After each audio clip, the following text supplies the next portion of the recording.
I've never asked either of you this.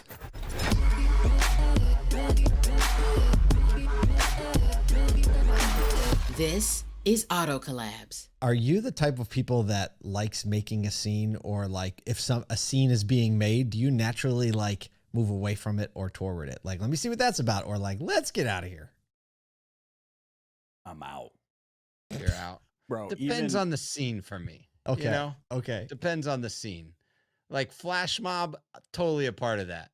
Ridiculous. Wait, you mean like the good kind of flash mob? Like we're dancing. Yeah. Because there were a lot of flash mobs circa 2020 that I didn't want to be anywhere near. Putting out apples in a Walmart supercenter, and people just start dancing around him. He's all. He starts juggling apples. Yeah. I think for I'm me, the kind of guy, dude, that like it drives me nuts when people yell to each other in a store.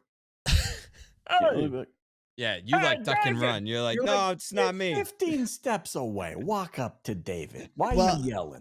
Well, you're not going to have much choice in either direction, but today's guest, Luis Delgado of Altura Social, is somebody who I would say is probably masterclass at making a scene and walking away from it always kind of smelling like roses because he's so likable.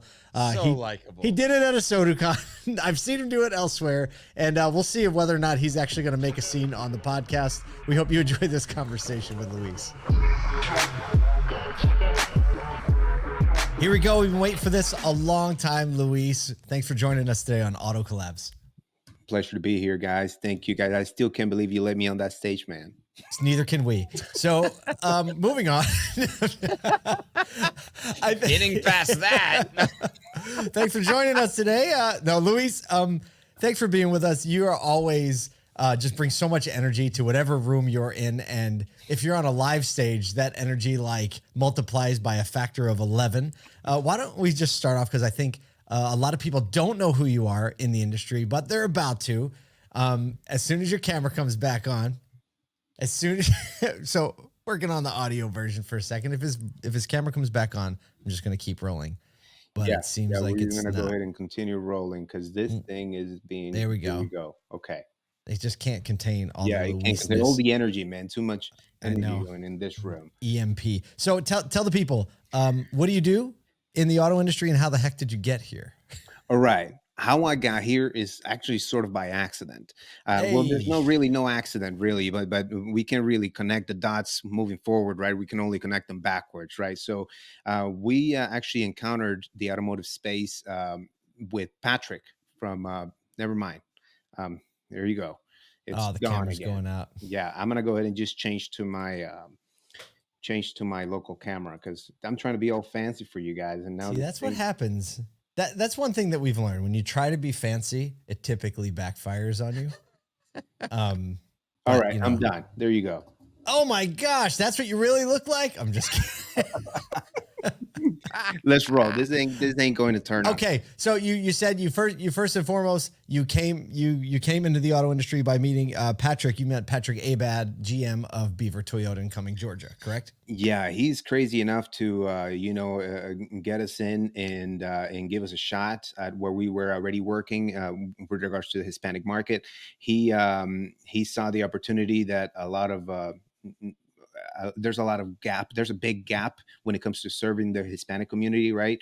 And it's not necessarily because the Hispanics are not there. They're definitely there, but there's just a lack of infrastructure, lack of folks being able to cater to the Hispanic market.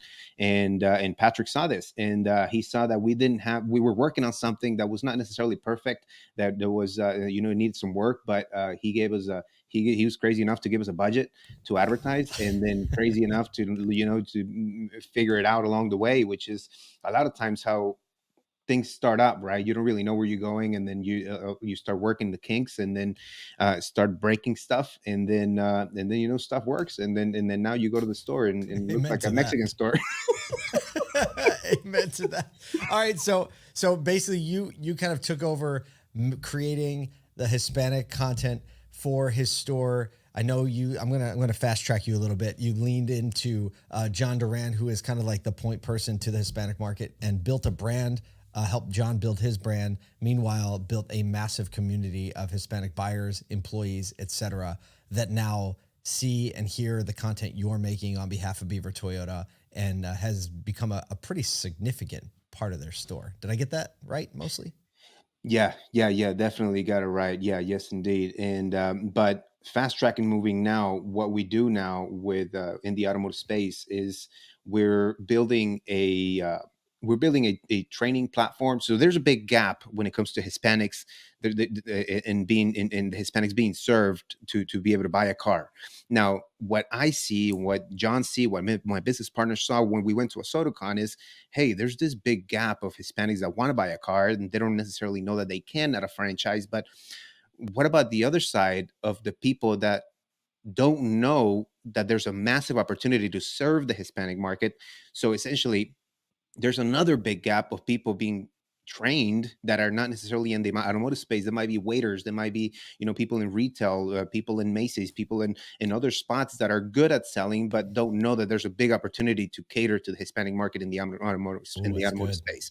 So what we're doing is building a training platform where we our goal is to change the conversation with professionals, so that the professional, the salesperson professional, chooses where they want to go work, and the conversation is switched by telling the dealer, basically the salesperson chooses a dealer that they want to work for and say, hey, Kyle, you own a dealer, I want to work for you. By the way, I have 10 appointments for this Saturday.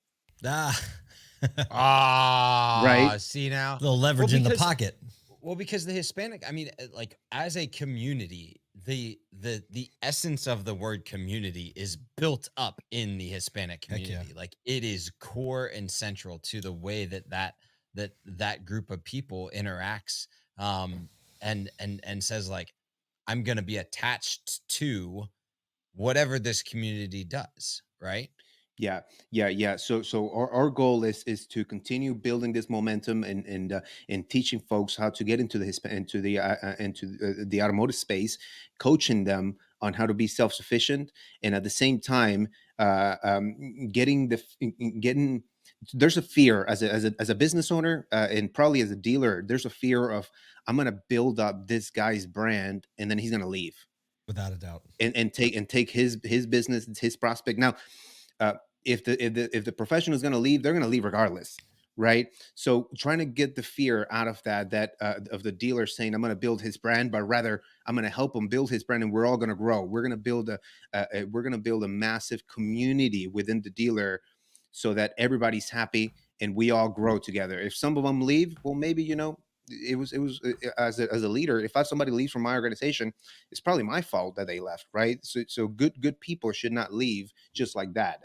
So our goal is to coach folks and to have their to have the leverage of choosing who they want to work for and being an asset to the dealer rather than just a salesperson. Now, our goal obviously is also to grow the organization with other dealers, but I think that there's a massive opportunity to be of service as Altura, to be of service to other Hispanics that don't know the massive opportunity the automotive space can provide for their families, for their children, and in the same Well, that's spirit. your experience right now, right? Like literally, Yeah, right. you are living that experience as an industry partner, saying like, I didn't have any idea about the auto industry, and then got a foot in, and then started to do work and saw that there was all this meaning, like all this opportunity in the market to be a great place for the Hispanic community to buy a car and build trust. Also, this great opportunity for people to step into the same thing that you stepped in this industry, to say there's all kinds of blue sky and opportunity in this industry. And so I think it's really natural that you kind of like are holding the rope from both sides and trying to pull the two sides together.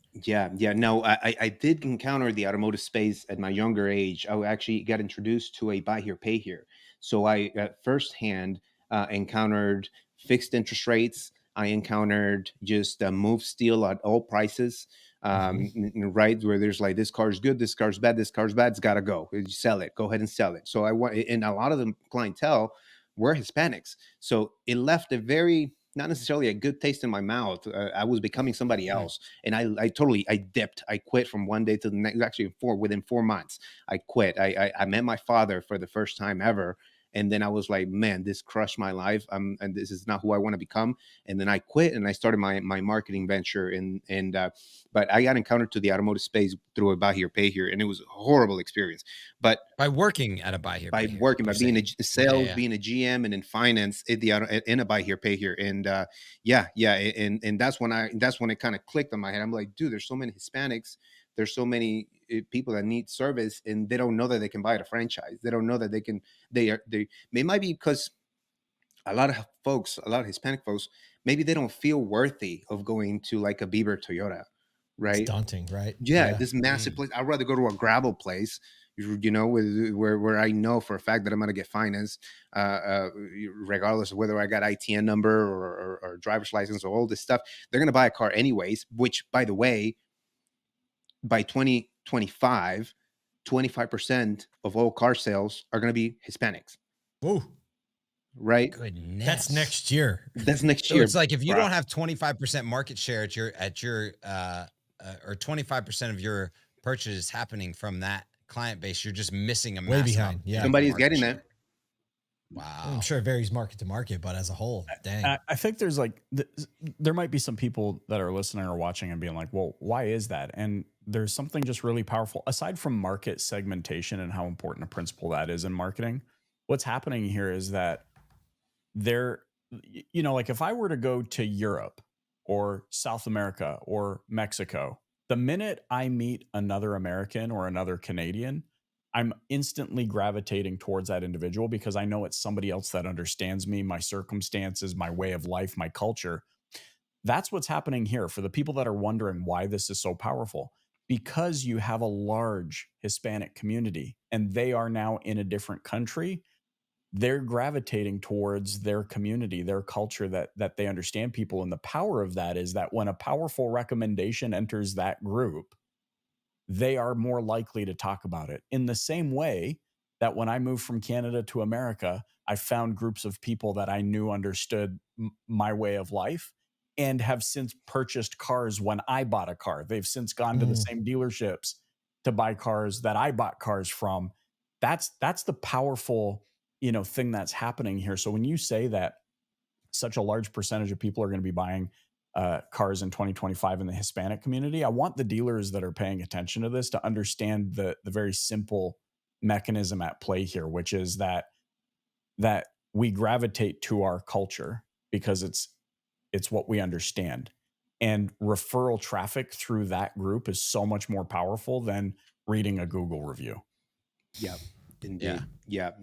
And when we talked, Paul, over there in the SodaCon, you mentioned something very powerful. You said the Hispanic market is not like a button that you press and you're like, oh, I got Hispanics now, right? And it in a sense, it's almost like that because when a dealer thinks, well, we need more sales. Well, what about Hispanics? Well, yeah, let's go ahead and make a commercial and run some ads and do all this stuff, right? And start generating leads, right? And in a sense, it's almost like pressing a button. But if there's no infrastructure, if there's no system to build a relationship in service and finance and sales, then you're literally just pressing a button to fill your fridge with food and you don't know how to cook, right? Yeah. You don't have a way to open a can. Or Well, that's I think what's interesting is it is pressing a button, but not in the typical way that we say it, especially in any retail industry. Like if we want more customers, we know how to do that. We just go spend money on getting more leads, right? Sending more paid traffic, whatever it may be, right? Running a commercial, running an ad, and all of a sudden we get lift, right? But the button that you actually press first is the hiring path, right? And that's where you're saying like even getting the right hiring done is hard because maybe that person doesn't feel like there's a career opportunity there. And so it's like it's going all the way to the education of there's a career opportunity here. And also, if you work here, then we'll support you in your community building because we know that that's important. And then, like, if you do that, it actually is a lot quicker than going and spending money because, like, what you just said is, if you have the person there, like, the community is already close to that person. You may not even have to go spend a whole bunch of money to go like create leads or, Oh my God. You know. You're striking something in me here. Oh, You it didn't said a thing. said it earlier. You said such a powerful thing. You said self-sufficient. You said we teach them how to be self-sufficient. And now on the back of what you just said, Kyle, about it's not about dealers are like, well, I got to spend more money on generating leads. It's like, bro, you're already spending money. Timmy, Johnny, like just list off the names on your payroll. If we can't teach them to be self-sufficient, then you're in a Deploy trap. them. Yep. You're in a trap. Because they should be generating their own leads. Mm-hmm. Yeah, and I feel that there's a lack of support from the dealer of the salesperson. So I feel like a dealer tells a salesperson, be self-sufficient, get your own leads, but you got to do it Yeah. over there. I'm not going to help Yeah, you so out what because does if it I even help mean? you, then you leave, right? Yeah. It's Right. like it's like a broken, it's That's a necessity. great point, right? Because the what if I help you build this brand and I helped you get, more appointments and I help build you, and then you're successful and you leave at the same time. I'm saying go over there, grab a phone book, grab your personal network, right? And basically generate your own traffic. So people come in and because they want to talk to you only because you generated it. They're saying literally the same. That is an amazing I point. think even to your point, Paul, you're explaining self-sufficiently greater than most business people do. I think most business people do what he's saying, what Louise is saying, and say, go be self-sufficient. And then the person's going, what does that even mean? I just graduated from a school system that doesn't teach us about Self-sufficiency at all. Yeah. What does self-sufficiency mean? Yeah. Now think of this. Now switching the coin and educating the salesperson of being self-sufficient and what that really means. So they're like, you know what, that dealer over there, I thought they were cool, but I went in there, I didn't really like the feel, but I like how I felt over here, and I'm gonna go ahead and and create my brand and book a bunch of appointments for one day, and I'm gonna show up and tell them, hey, I really want to work here. This is where I want to work. This is where I want to bring my brand. By the way, I got 10 appointments for this Saturday, 5 appointments for this other day, and then you kind of skip in a way. We can talk about the onboarding sometime along the way, but we got to sell cars, right? As a dealer, I'm gonna be like, well, shit. 10 appointments. Yeah, let's sell. I mean, right? We can talk about onboarding later on. So, yeah. So what are some of the key things that you're building into that? Because I think that that's like a universal thing that people looking for a career should be thinking about. How do I build up something that's desirable, right? Like everybody wants to be wanted as an employee. So what are like maybe 1 or 2 key things that you're zeroing in on in that training? Okay, it's very simple. I'm gonna go ahead and share my screen real quick. Let's see percent. Oh, he's like, watch. I'm just gonna go ahead and educate everyone right here. I don't It'll think be we've real ever done a easy. screen share on this Has this ever podcast happened? before. I'm excited. We're going to This is have to great. explain it for the people on the audio. So right now, Luis is intently looking at his screen, figuring out Just how like you're the on a heck Zoom call. do How we do I share. do it? Yeah, just like every Zoom call you've ever been on, no matter how many times you've done it, you just like, why won't this share? But it is a new Why is platform. this thing not Hey, working? and just like There that, it all comes. checked off the compliancy requirements. Yeah. Audio experience. All right, we are now looking at Luis. It is a picture of a Chihuahua in a sombrero. No. I'm just not. Oh, that was your screensaver. I got it. Oh my goodness. Oh my god, that's a good one, man. That's very good. No, it's very professional. All right, All right. All right. check this out. So explain the screen because you Okay. got like 3 very simple images. Very simple, okay? That you're walking someone through. We didn't invent the wheel, guys. Okay, we literally just slap a name on it just so to have some recognition, but it's very simple. It's a methodology. We call it the AAA system. The first A and the AAA is audio visuals, and what we're doing is we're creating direct response videos, not branding. What a branding would be more like, hey, come to Crazy 84s. We got over 300 cars and we can finance everyone. Go to crazy84.com. That's branding.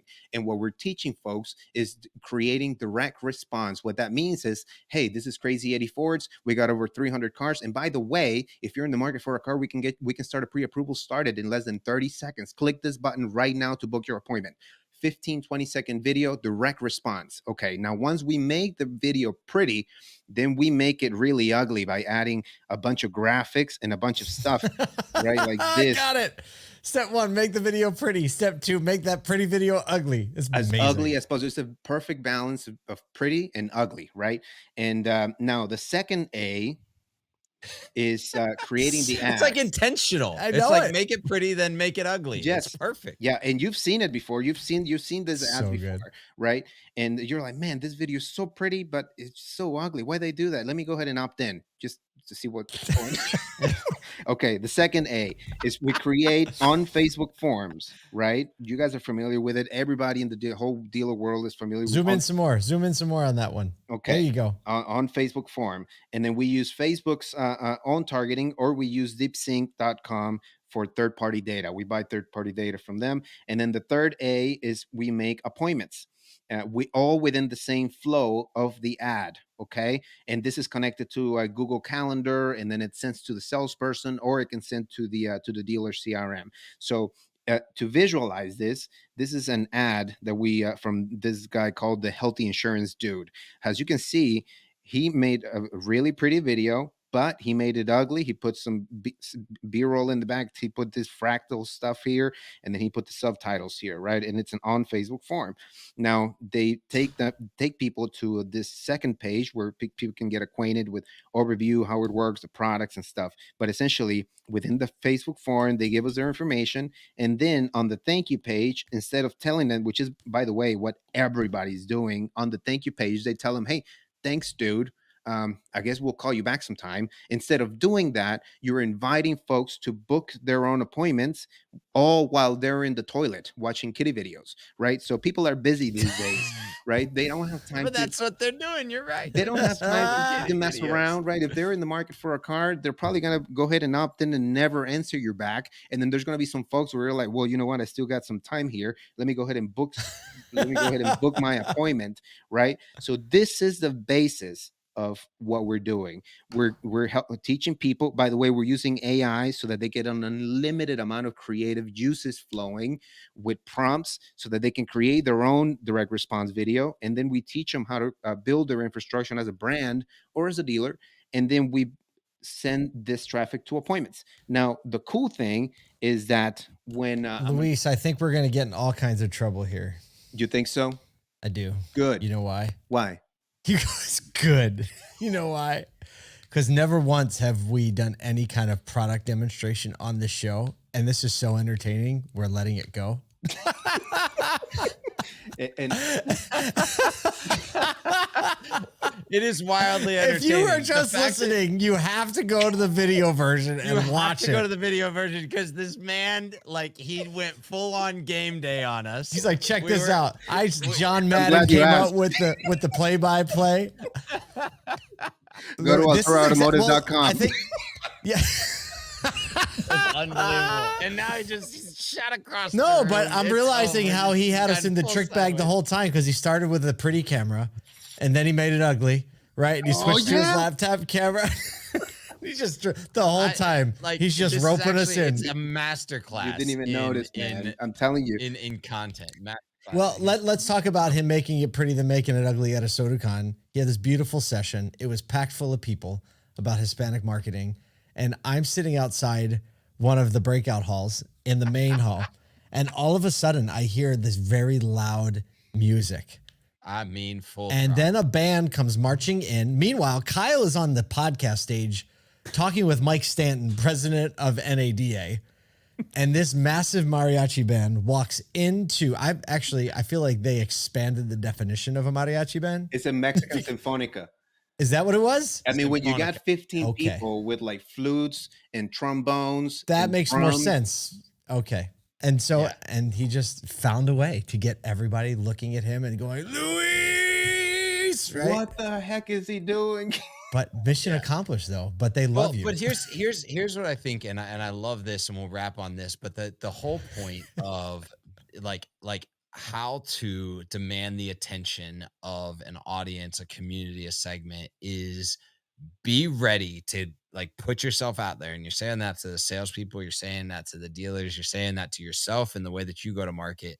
And I think that, like, if anybody can learn anything from this, it is you have to be willing to do something that you haven't done before. Yes. And maybe that's hire the next Hispanic salesperson. That's run your first Hispanic ad. Try it, like figure it out. Because the upside is crazy. And when 25% of the buying population is Hispanic, like you'd be silly not to at least try and figure that thing out. So Luis, thank you so much for John Maddening this podcast, because it was stellar. Really appreciate you and your participation in this community. Thanks for joining us on Thank Auto you. And Collabs. hey, before we leave, I just want to share something. Check this out. Oh no. You Back to see the it. screen This share. is if you're not watching the video, the podcast, this is the wait, let me put this right. That No, we won't be able to hear the audio. that's fine. But you can see it. We have the There you footage. go. We can throw it. Look at that. We'll throw the footage on the Yeah, end we of will. it, just so We'll that make sure everybody people can see hear it. and see it. And we'll actually drop a little audio into the show as well. Awesome. Yeah. Thanks. Sounds good, guys. Appreciate your time. He made a scene. Oh my goodness. He made a scene. Look, we said it during the conversation. I'm telling you right now, if you are a listener of this podcast and you do not do yourself the favor of finding this podcast on LinkedIn, YouTube, wherever we post it, you are doing yourself a disservice to your day. Find minute about 17 and watch the teleprompter go. He just took right over. He's like, hold on. I have a confession. I feel like I need to make a confession now, because before we started this, you're like, do you guys like lean into a scene or lean away from a scene? And then I'm sitting here, I'm like totally leaning into what I didn't know was a scene at the time, writing ferocious Right, notes. So exactly. apparently I lean into a scene. Because he's an There you expert go. at it. Yeah, he was like, hold my Well, cerveza. and here's what's so interesting is I do believe that the Hispanic market, from a franchise dealer perspective, is only understood by a wildly small sliver of the entire franchise market. And that's like it. Whatever you think, it doesn't make good business sense when 25% of vehicle transactions are going to be made by someone who's Hispanic of descent. Like, learning that community is extremely important. Without a doubt. I mean, we've seen it firsthand. It seems like, I think in a couple years from now, it's going to seem like a real no-brainer. I think we're getting to the early adopters phase where we're about to get through the early adopters phase, right? Because these have been people who have been like crushing the market for the last 5 years because they understand it's there. I think the cat's out of the bag, or is going to be out of the bag very quickly in the next 12 to 24 months. And the stat that he gave us, right? 25% by 2025. So next year, a quarter of all vehicles sold by franchise dealers will be sold to Hispanics. Yeah, So we're we're- talking about millions of vehicles. Yeah, like 4 million plus. I know. Well, it was a lot of fun.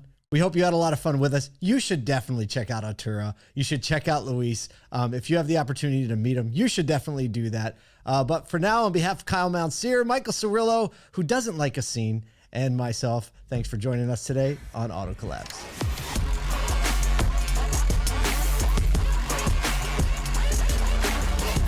Welcome to Auto Collabs. Why are we recording? Are we rolling yet?